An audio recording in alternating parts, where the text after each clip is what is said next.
तो लोकसभा में एक तिहाई विपक्ष की ताकत खत्म हो गई है। कुल 95 सांसद अब तक निलंबित हो चुके हैं। ये ग्राफ के जरिए आप समझिए, विपक्ष के 38, अन्य के 57, कुल मिलाकर 95, यानी कि एक तिहाई विपक्ष इस वक्त निलंबित हो चुका है। इंडिया गठबंधन की एक तिहाई ताकत खत्म हो गई है। वहीं राज्यसभा में निलंबन की स्थिति देखिए, वहां पर कुल मिलाकर 46 विपक्षी सांसद निलंबित कर दिए गए हैं।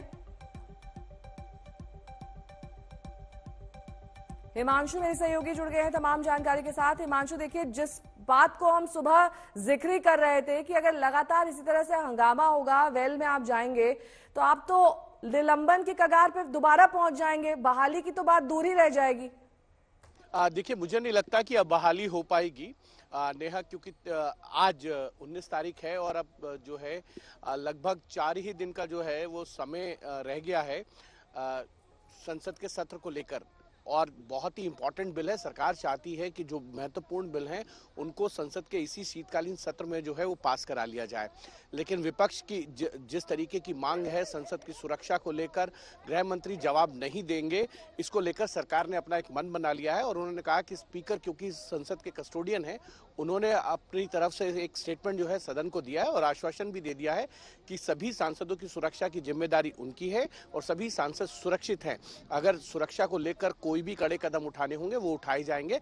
लेकिन मुझे लगता है कि अब 2 बजे जो है जो 3 गृह मंत्रालय के बहुत ही महत्वपूर्ण बिल हैं, उन बिलों को जो है उनको लेकर चर्चा होगी। कुछ राजनीतिक दल जो विपक्षी दल हैं, जो ना इंडिया गठबंधन में है ना एनडीए में है, जिसमें बीआरएस है, टीडीपी है, वाईएसआर कांग्रेस है, बीजेडी है, वो अभी भी सदन में है। अगर चर्चा होती है 3 महत्वपूर्ण बिलों को लेकर, जिनमें सबसे बड़ा बिल है भारतीय न्याय संहिता, दूसरा बिल है भारतीय नागरिक सुरक्षा संहिता और तीसरा बिल है भारतीय साक्ष्य बिल। यानी कि इन तीनों बिलों को लेकर सरकार चाहती है कि इस पर चर्चा भी हो जाए, क्योंकि ये तीनों बिल जो है स्टैंडिंग कमेटी को भेजे गए थे। स्टैंडिंग कमेटी की रिकमेंडेशन के बाद जो है जो रिकमेंडेशंस की गई थी, जो सुझाव दिए गए थे, उसको मान लिया सरकार ने और एक नए बिल लेके आई और जो पुराने बिल थे उनको जो है विड्रॉ भी कर लिया। अब सरकार को यह है कि ये तीनों बिल इसी संसद के सत्र में जो है वो पास हो जाएं। अगर ऐसा नहीं होता और विपक्ष हंगामा करता है तो मुझे लगता है कि और सांसदों के जो हैं वो सस्पेंशन हो सकते हैं, लोकसभा में भी और राज्यसभा के अंदर भी। जिस तरीके से माहौल है राज्यसभा में भी, सुबह से 11 बजे से विपक्षी दल जो है वो वेल में आ गए हैं और बैठ गए हैं, हंगामा कर रहे हैं और प्ले कार्ड, पोस्टर, बैनर लेकर आए हैं। तो ऐसे में मुझे लगता है कि 2 बजे जब सदन की कार्रवाई वहां चलेगी तो वहां पर भी कुछ अन्य विपक्षी दलों के सांसदों का जो है वो निलंबन हो सकता है कल, क्योंकि राज्यसभा में जो है वो 34 सांसदों को जो है रेस्ट ऑफ सेशन के लिए जो है सस्पेंड किया गया था। 11 सांसदों को जो है का मामला जो है वो प्रिविलेज कमेटी को भेजा गया था और प्रिविलेज सस्पेंशन का, और ये कहा गया था कि प्रिविलेज कमेटी इन 11 सांसदों को लेकर जो है वो 3 महीने में रिपोर्ट दिए। तो यानी कि 3 महीने के लिए जो है मिनिमम ये 11 सांसद जो हैं वो सस्पेंड है। तो ऐसे में अगर विपक्ष आज भी राज्यसभा में भी हंगामा जारी रखता है तो मुझे लगता है और सांसदों को जो है वो सस्पेंड किया जा सकता है, क्योंकि राज्यसभा में भी बहुत महत्वपूर्ण बिल है। जम्मू कश्मीर की रीऑर्गेनाइजेशन अमेंडमेंट बिल है, दूसरी तरफ यूनियन टेरिटरी अमेंडमेंट बिल है और इसको लेकर सरकार को लगता है कि इन बिलों को पास कराना जरूरी है। और अगर विपक्ष अड़ा रहा तो मुझे लगता है दोपहर बाद आपको कुछ और सांसदों के सस्पेंशन की भी खबर मिले। और इस बीच हमारे साथ फारूक अब्दुल्ला जी जुड़ गए हैं फोन लाइन पर। फारूक जी, ये जो निलंबन हुआ है आपका, आपको लगता है विपक्ष की आवाज दबाने के लिए ऐसा जानबूझकर किया जा रहा है? देखिए, मैं नहीं जानता हूँ कि जानबूझ के किया या क्या हुआ, मगर अपोजिशन की बात सुनने के लिए तैयार नहीं है।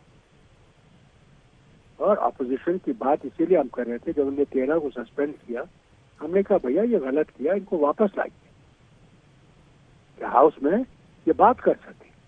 हाउस बात करने के लिए है, झगड़ा करने के लिए नहीं है। मगर अफसोस नहीं माना। आज हम सब उनमें शामिल हो गए, बैठे।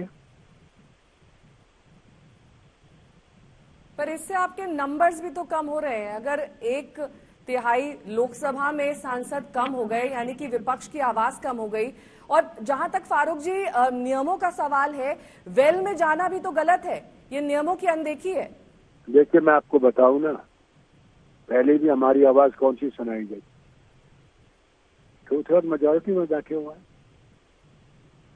बात सुनने का सवाल ही नहीं था। अच्छा हम बाहर आ गए।